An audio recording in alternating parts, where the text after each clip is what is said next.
Hey everyone, and welcome to NPC Reviews. It's our very first deep dives, and we're going to be looking at a game that's pretty unique. Yeah, it's Ready to jump in? absolutely. This game is really a fascinating blend of like Western adventure game tropes and Japanese development sensibilities. Okay. Yeah, you play as Ferdinand, and you're searching for your father Prospero on this mysterious island. Okay.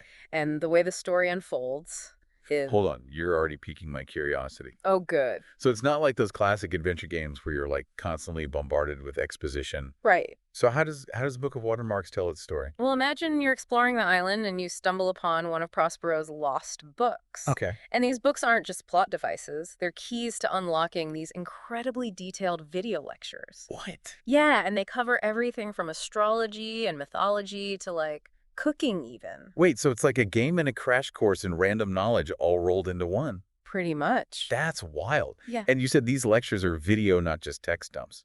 Exactly. And get this, they're delivered by Jack Donner. No way. Yeah, you might recognize him from the original Star Trek series. Oh, wow. He brings this real gravitas to the role. It feels like you're attending a university lecture, but from the comfort of your couch. Okay, that's a level of immersion I wasn't expecting. Yeah. So you're exploring this island, solving puzzles to find these books, and then getting rewarded with these mini lectures from a Star Trek legend. Right. Sounds like a game that values a slower, more contemplative pace. Absolutely. The movement speed in the game is actually a common criticism, but honestly, I think it kind of adds to the atmosphere. Okay. It's about soaking in the environments, pondering the lectures, and piecing together the story at your own pace. That's interesting. So it sounds like they deliberately chose to prioritize atmosphere and exploration over like fast-paced action. Yeah. Sort of like Myst, which you mentioned earlier. Yeah, yeah. But what exactly is the Myst connection here?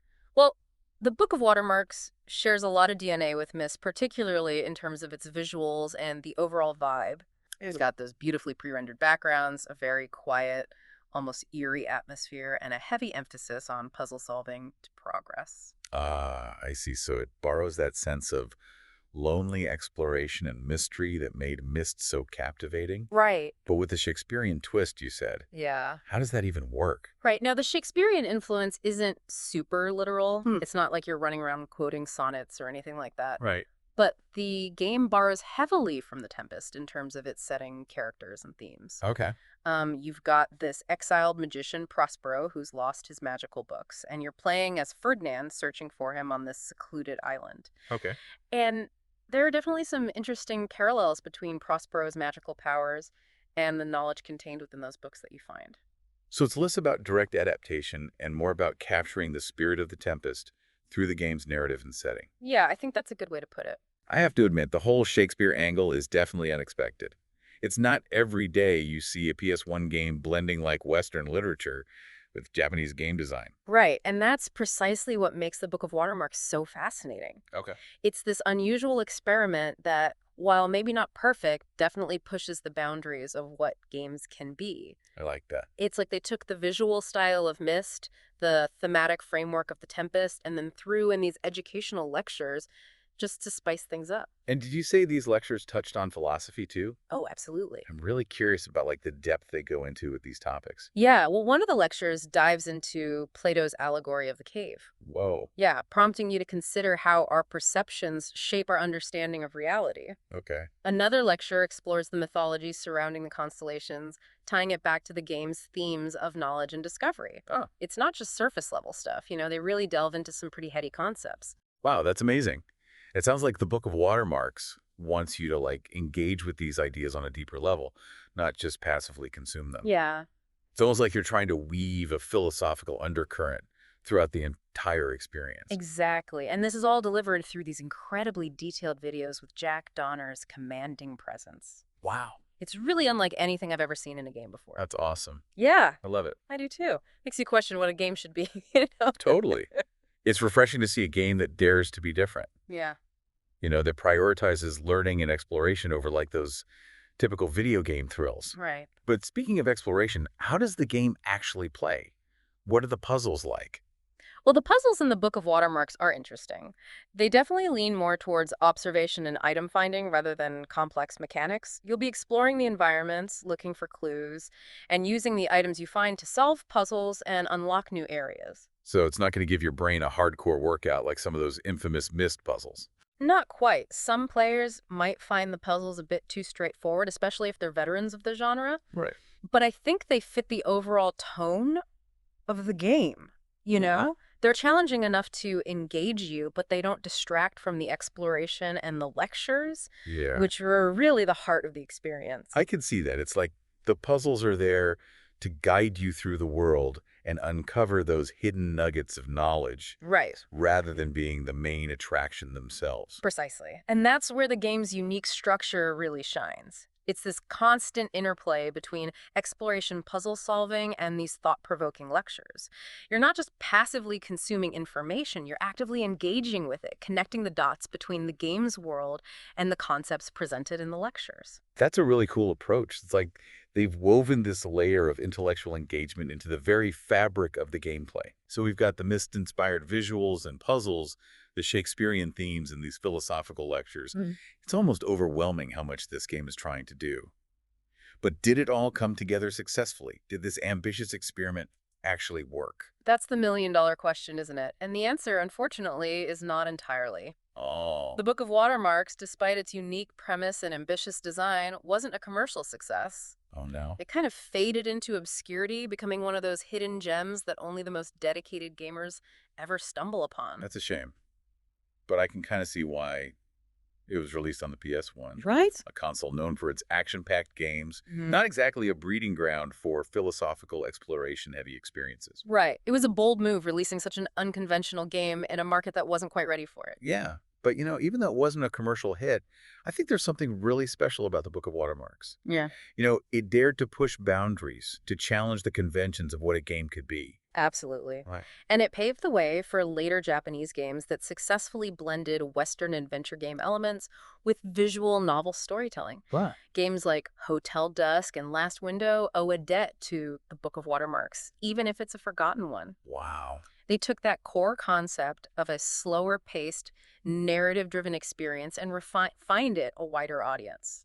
That's really cool to think about. It's like the Book of Watermarks was this unsung pioneer, Yeah, planting the seeds for a whole new genre of games.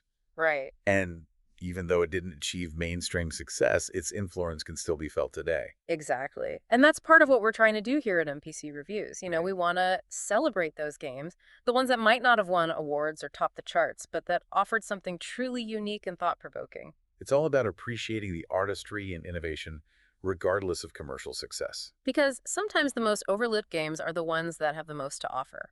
They might not be for everyone, but for the right player, they can be truly transformative experiences. And you never know, maybe one of our listeners will be inspired to seek out the Book of Watermarks and discover its hidden depths for themselves. And that's what we love about games, isn't it? That sense of discovery, of stumbling upon something unexpected and finding yourself completely captivated by it. The Book of Watermarks might not be a household name, Right. but it's a perfect example of why we should always keep our eyes open for those hidden gems, those games that dare to be different. Absolutely. And speaking of those unique experiences, we can't talk about the Book of Watermarks without mentioning its presentation. It's a PS1 game, so we're not talking cutting-edge graphics or anything. Right. But there's a real charm to its visuals and sound. Yeah, the screenshots I've seen have this almost dreamlike quality to them. Yeah. Tell me more about the game's aesthetic. What were your impressions? Well, the game utilizes those pre-rendered backgrounds that were so popular in the late 90s. And while they might look a bit dated by today's standards, there's a certain artistry to them. The environments are incredibly detailed, full of these subtle touches that create a real sense of atmosphere. You can tell a lot of care went into crafting this world, even with the limitations of the PS1 hardware. It's like that pixel art aesthetic, right? Sometimes limitations can breed creativity. Exactly. And the soundtrack is another highlight. It blends orchestral music with rock elements, which is a pretty unusual combination, but it works surprisingly well. There's this ethereal quality to the music that perfectly complements the game's mysterious atmosphere. That sounds amazing. Mm-hmm. I bet it really enhances the exploration and those moments of quiet contemplation. It does. And you mentioned earlier that the soundtrack features Mare Brennan, the Irish folk singer. Yes! That's such a fascinating choice. It is. Her vocals add this haunting, almost otherworldly dimension to the music. It's not something you typically hear in a video game soundtrack, which is precisely what makes it so memorable. It speaks to the developer's willingness to experiment, to push boundaries, and create something truly unique. They could have gone with a generic orchestral score, but they chose to incorporate these unexpected elements that elevate the whole experience. Right. And it all comes back to that idea of the Book of Watermarks being this unexpected blend of influences and ideas. You've got Yeah. the Western adventure game structure, the Shakespearean themes, the philosophical lectures, and then the soundtrack that throws Irish folk music into the mix. It's like they took all these seemingly disparate elements and somehow managed to weave them into a cohesive, albeit unconventional tapestry. And that's what makes it so fascinating to discuss even all these years later. Might not have been a commercial success, but it's a game that sparks conversations, that challenges our preconceived notions of what games can be. And at the end of the day, isn't that what truly matters? It's about those games that stick with you, that make you think and question and explore new ideas. The Book of Watermarks might not have been for everyone, but for those who connected with its unique blend of gameplay storytelling and philosophical exploration, it was a truly special experience. And that's what we're all about here at NPC Reviews, sharing those special experiences and encouraging our listeners to explore the vast and diverse world of games. Because you never know what hidden gems you might discover out there. Exactly. So even if you've never heard of the Book of Watermarks before, we hope this deep dive has piqued your curiosity. Maybe it's inspired you to seek out those lesser-known games, those hidden treasures that are just waiting to be discovered. Because sometimes the most rewarding gaming experiences come from the games we least expect. Yeah, and that's what makes exploring the world of games so exciting.